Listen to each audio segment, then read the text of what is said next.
this kind of goes back, if you watch the last video about ADHD, your emotions are what charges the thoughts. That is what gives you the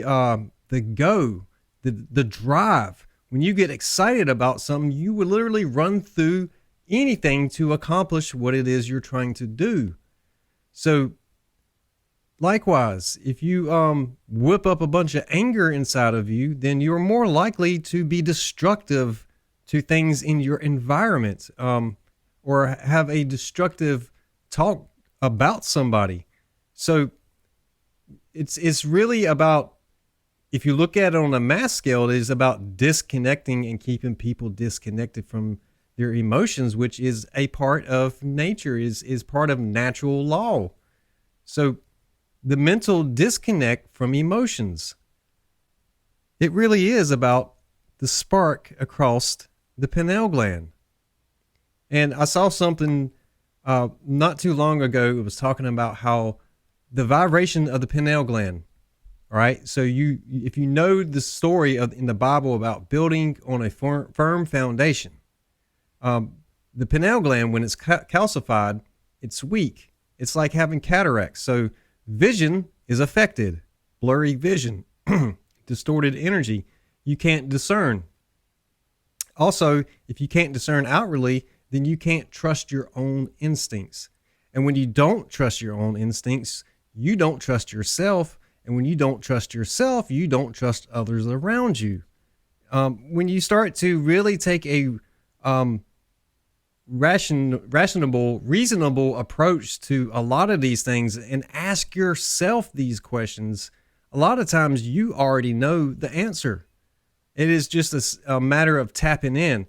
Now, when it comes to your pineal gland being calcified, there are plenty of things that you can research online that will help you to understand what that means and how to take care of yourself. In other words, to reverse that and to start to nurture it in so many words, but become more healthy, decalcify your pineal gland. That is a real thing.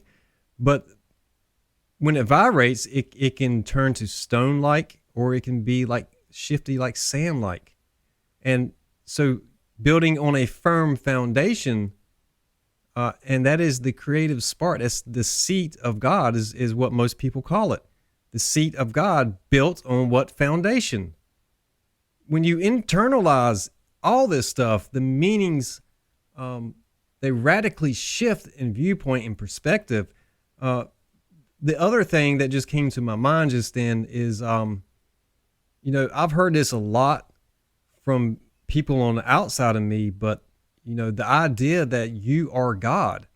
And that is a very profound statement for anybody to make, because as soon as you make that kind of statement, you will almost immediately draw attention to yourself that is they will pick you apart, try to find fault. So, that's one of those things when you like have this self-initiation, and that inner voice comes through like really loud, like the inner knowing kicks in.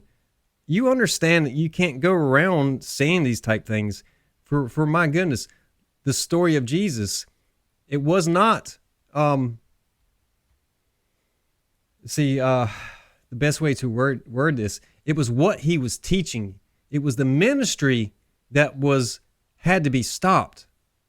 So the misleading, the Christ at the end of his name, the Christos oil, and also India, Krishna. So this story, it goes beyond what we were told in modern times. So there's a lot that people, if you don't have the right pieces, it's like a Rubik's Cube, and you have to, when I think of Rubik's Cube, I think of birth charts. You have to, and the zodiac sign, you have to be able to see the multi-dimensions that these things operate in, and be able to, like an engineer would on a drafting program, be able to take a structure and rotate it and look at it and see it from different perspectives to gain a better understanding. That was also part of my own journey to gain control over my own emotions and allow things to slow down so I can hear what's being said, so I can decode what's being said, and so I can check my mental Rolodex before I respond, because a lot of times people will already have a response ready to go before you've even finished talking. And the reason for that is because they are disassociated. They are in another world in their imagination. That happens quite often. I know, because I used to do it quite often. How many times have people told me things and I only got bits and pieces of it because I was so deep in my thoughts? I was worrying about something, hurt about something, not looking forward to something. My mind was all over the place like a ping pong ball for a long time. So when I say these type things, it is truly a personal testimony for me. So there's a lot of synchronistic layers there that most people don't really think about. They don't pick up on. They don't see it. I see it because I've looked at music waveforms for close to 20 years, seeing the peaks and the valleys on the screen as they go by, and I'm mixing and I'm speeding stuff up, watching the waves open up and close down. I understand the wheels spinning, and I can see the timeline moving on my screen. So for me, it was easy to start to translate this stuff, what I call transferable knowledge. You may have picked up a skill over here, but that skill is transferable. It's valuable. So just because you don't do that job anymore does not mean that the skill that you learned has no value, because you might find it useful later on in life. And that is an important thing to remember. And I see 2020 on the clock up there.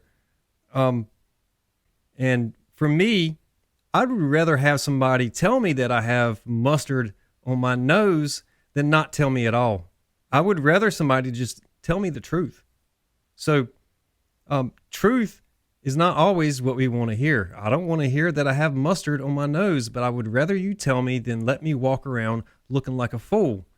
And with that, I haven't read a single thing off of this paper yet. But the point I want to make to you guys is being able to discern for yourself, discern things around you when you start looking at it through a different lens. For me, I have always been drawn to symbols and meanings. So I quite often find myself looking at things symbolically.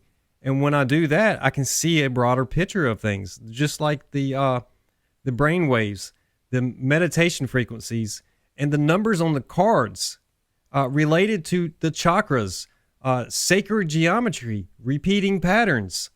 All of this stuff was separate, but once I stepped back and pulled my attention away, all of a sudden, wow, I can see it all right here. I can see how this stuff is all interwoven.